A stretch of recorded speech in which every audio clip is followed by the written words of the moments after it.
Just get up. Back to the NFL we go. The Bears are bringing back head coach Matt Nagy and general manager Ryan Pace, although neither will receive a contract extension.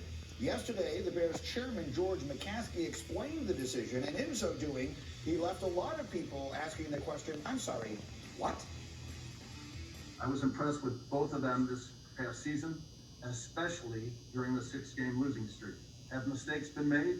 Yes, but I think both Ryan and Matt are learning and growing in their roles. I want to take a moment to tell Bears fans, we understand your frustration. We're frustrated too. The decisions we're announcing today may not be the easiest or most popular, but we believe they're the best decisions for the Bears.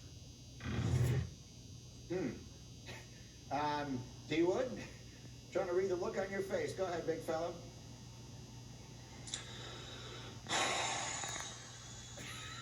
Learning in their roles. The hell are you talking about? How many years they both been there? They've been there for like, what, four years at least? I mean, the Bears must love living in mediocrity. That's what it seems like to me, because Ryan Pace, both those guys, Ryan Pace and Matt Nagy haven't gotten the quarterback situation figured out. You know, you go out and you draft Mr. Trubisky over Deshaun Watson and Patrick Mahomes. That's always going to be in infamy in Chicago.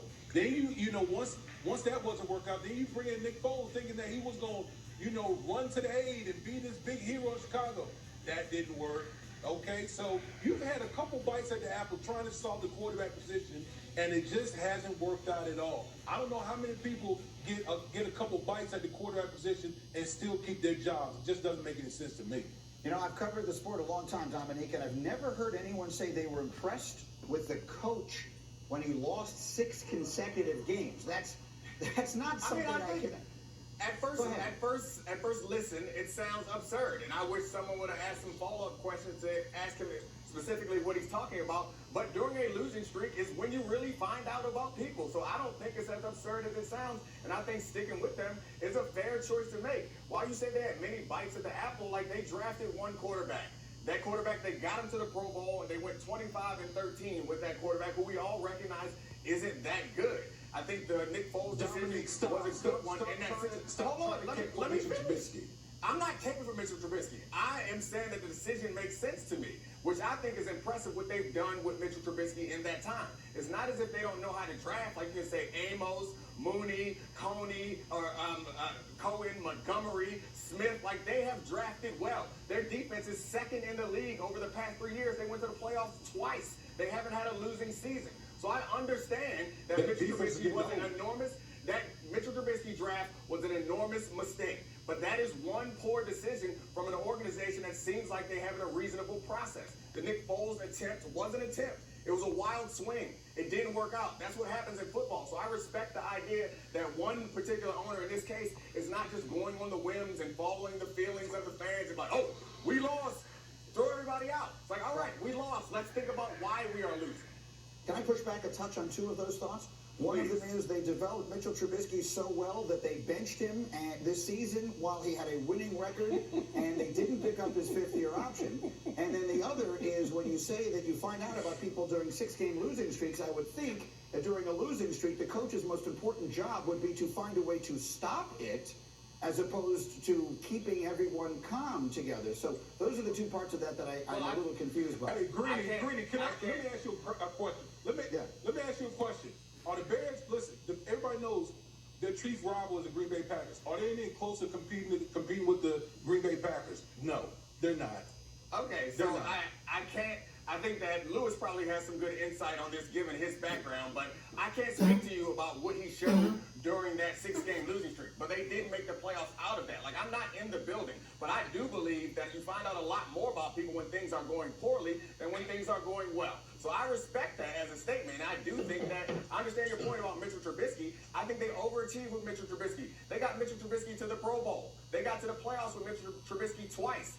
And that decision was a bad decision. Trading up to get him was a bad decision. We all agree with that. But to me, that seems like one bad decision in a track record where it seems like they built a really good roster outside of that. Picking a quarterback is a crapshoot. Firing every head coach and general manager that misses on picking a quarterback is ridiculously absurd, and we should not encourage it. That's all I'm saying. Okay, it's fair. Lewis, your thoughts? Yeah, look, I think, first of all, if you go back to the decision, Nagy wasn't there when that quarterback was drafted. That was Ryan Pace's draft pick. And I think we all know, relative to the other quarterbacks that were drafted in that draft, being Deshaun and Patrick, I mean, no kidding, they messed it up. I mean, of course they did. All right, so if any of those other two quarterbacks were on that roster, I would assume that they would be a much, much better football team. But see, here's the situation where this is the problem when you have GMs and head coaches who come in on different schedules, and then GMs are trying to protect their draft pick. Coaches maybe want to do something else. Coaches, and they see that the writing's on the wall with back, and they don't necessarily, the offense doesn't necessarily match. So then they try and figure out a way to improve the position. So they bring in Nick Foles. Matt had experience with Nick Foles. The problem was Nick really couldn't move in the pocket. Their running game became non-existent. Their offensive line was horrendous. Maybe the worst in the NFL at different points in time in the season, in the middle part of the season, particularly when we did their games against the Rams and the Vikings. Their offensive line was horrible, and Nick, his play was below average to horrible as well. So then they go back to Mitchell Trubisky. They change the offense. It becomes much more San Francisco, LA Rams-like. A lot of move the pocket, throwing outside the pocket, changing the launch point, which really isn't what Matt does. So he's trying to piece it together. And Mitch just couldn't answer the bell. Look, I was a supporter of Mitch Trubisky. He didn't answer the bell. So now, going into 2021, there's no doubt that they've got some issues. The offensive line is bad. It's terrible. They need more weapons on the perimeter. They just lost their defensive coordinator. The defense is getting older. So I'm sure when you look at those kind of things, bad quarterback play, can't run the football, don't have a lot of explosive weapons on the outside, Allen Robinson might lead, the defensive coordinator just left, the defense got worn out, people are going, blow it up, start over. Now, is there an argument for that? Maybe. There's also an argument for saying, we'll give you one more crack at it. If they don't fix it in 2021, I promise you they're all gone. That's what they gave him. They gave him one more crack at it. All right, look, it's a good discussion. It's not where I expected it to go, but I'm glad that we did it. Thank you. Stay right there. We'll do Chronicles of Riddick a little bit later. This was worth staying with. And this will be worth watching. Our stars